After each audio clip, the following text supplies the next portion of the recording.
चलिए जानते हैं आज के देश और दुनिया के महत्वपूर्ण 20 बड़ी खबरें सिर्फ 5 मिनट में। पर अभी तक आपने इस वीडियो को लाइक नहीं किए हैं तो लाइक कर लीजिए, चैनल पे नए हैं तो चैनल को सब्सक्राइब कर लीजिए। तो चलिए वीडियो को स्टार्ट करते हैं। और आप किस राज शहर से न्यूज को देख रहे हैं कमेंट में जरूर लिखिए। अंधेरी में बीजेपी को झटका, ज्योत्सना दिघे शिवसेना में हुई शामिल। पूरी जानकारी आपको विस्तार से देंगे, वीडियो को अंत तक जरूर देखें। बता दें कि दादर के शिवाजी पार्क में दशहरा रैली को उच्च न्यायालय से मंजूरी मिलने के बाद शिवसेना ने अंधेरी में बीजेपी को झटका दिया। बीजेपी की जिला उपाध्यक्ष और 4 बार नगर सेविका रही ज्योत्सना दिघे शिवसेना में शामिल हो गई। शिवसेना पार्टी अध्यक्ष उद्धव ठाकरे की मौजूदगी में महिला विभाग प्रमुख राजुल पटेल ने दिघे के हाथ में शिवबंध बांधा। इस अवसर पर शिवसेना नेता और पूर्व मंत्री अनिल परब भी मौजूद थे। पूर्व नगर सेविका ज्योत्सना दिघे शुरू से शिवसेना के टिकट पर 2 बार नगर सेविका निर्वाचित भी हुई थी, लेकिन नारायण राणे की शिवसेना से बगावत के बाद वो कांग्रेस में शामिल हो गई थी। दिघे कांग्रेस के टिकट पर भी 2 बार नगर सेविका चुनी गई थी। महिला विभाग प्रमुख राजुल पटेल के प्रयास से वो अपने समर्थकों के साथ शिवसेना में शामिल हो गई। शिवसेना में शामिल होने पर बीएमसी में विपक्ष के नेता रहे शिवसेना विधानसभा संगठक देवेंद्र आम्बेडकर, संजय कदम सहित अन्य 2 दिघे के स्वागत किया।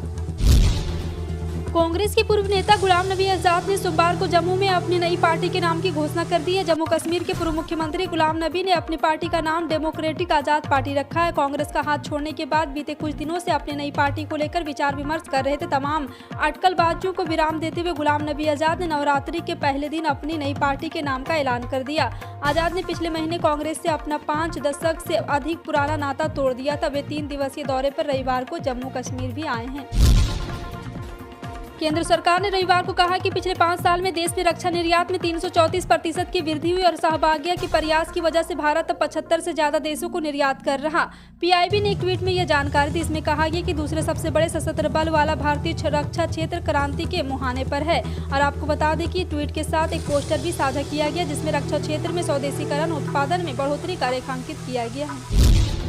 भारत में बुलेट ट्रेन को लगातार काम किया जा रहा है। ऐसे में मुंबई से अहमदाबाद के बीच बुलेट ट्रेन को चलाने के लिए निर्माण कार्य लगातार चल रहा। देश भर में पहली बार भारतीय रेलवे समुद्र के नीचे ट्रेन चलाने की योजना पर काम कर रहा।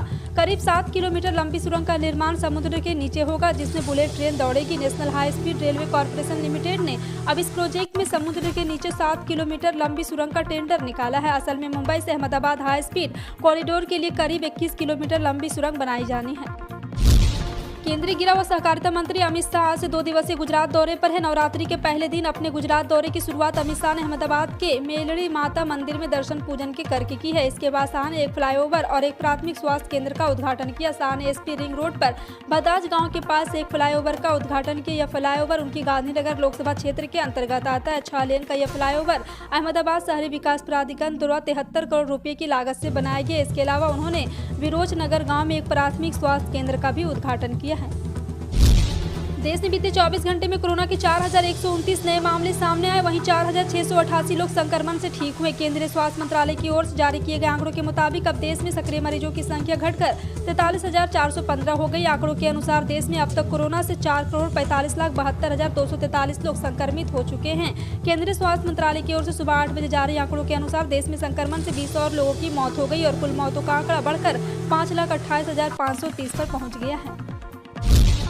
केंद्र ने उत्तर पूर्व में काम करने वाले आईएएस और आईपीएस अधिकारियों को मिलने वाले प्रोत्साहन और विशेष भत्ते को तत्काल प्रभाव से वापस ले लिया है। एक आधिकारिक आदेश में कहा गया है कि अखिल भारतीय सेवाओं के उत्तर पूर्व कैडर अधिकारियों को वास्तविक रूप से उत्तर पूर्व क्षेत्र में काम करने के लिए देय एक विशेष भत्ते को वापस लिया गया। विशेष भत्ता उनके मूल वेतन का 25% है। सरकार ने 10 फरवरी 2009 को इस विशेष अनुदान के लिए एक आदेश जारी किया था। अधिकारी सूत्रों के मुताबिक अब उत्तर पूर्व क्षेत्र में कानून व्यवस्था की स्थिति में सुधार की वजह से संभवतः सरकार ने यह निर्णय लिया है। इससे पूर्व उत्तर पूर्व को तैनाती के लिए यह मुश्किल क्षेत्र माना जाता था।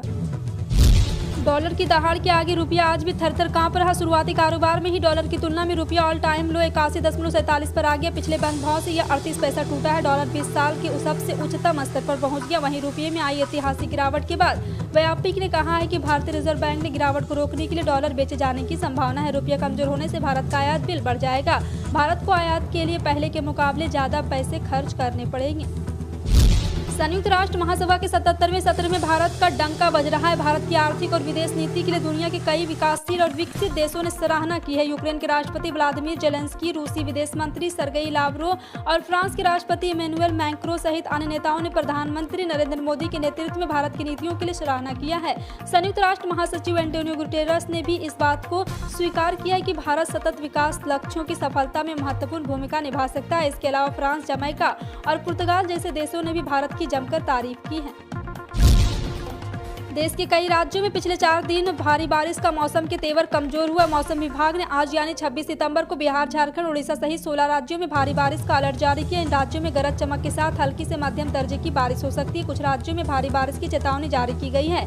भारी बारिश की देखते हुए येलो अलर्ट जारी किया गया। IMD के मुताबिक असम, मेघालय, नागालैंड, मणिपुर, मिजोरम और त्रिपुरा के अलग अलग इलाकों में भारी बारिश के साथ बिजली गिरने की संभावना भी जताई गई है। फिलहाल आपका इन सभी खबरों पर क्या कहना है, कमेंट सेक्शन में टाइप करके जरूर बताएं। इसी तरह की पल पल की अपडेट जानने के लिए जुड़े रहें आप अपने NTS न्यूज चैनल से। मिलते हैं अगली बड़ी खबर में, तब तक के लिए जय हिंद।